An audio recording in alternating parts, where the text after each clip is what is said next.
musamman matsayin Najeriya a tattalin arzikin duniya, mai gabatarwa Usman Sagir Abubakar. Assalamu alaikum wa rahmatullahi wa barakatuhu. Barkanmu da wannan lokaci ga rahoto na musamman kan matsayin Najeriya a fannin tattalin arzikin duniya.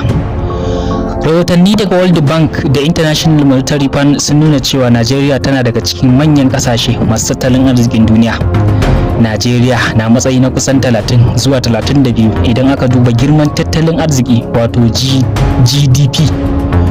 Wannan ya sanya ta cikin kasashe masu tasiri a harkar kasuwanci da arziki a duniya.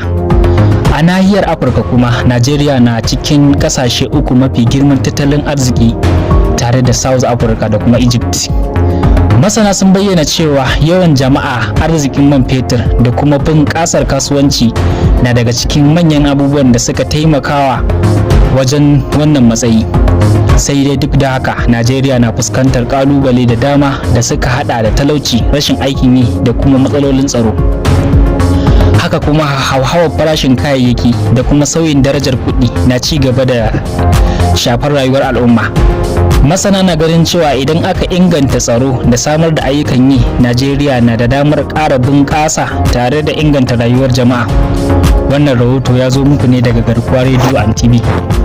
Ku ci gaba da bibiyar Garkuwa Radio and TV domin samun ingantattun labarai sai tare da nishadantarwa. Usman Sagir Abubakar, labaran Garkuwa.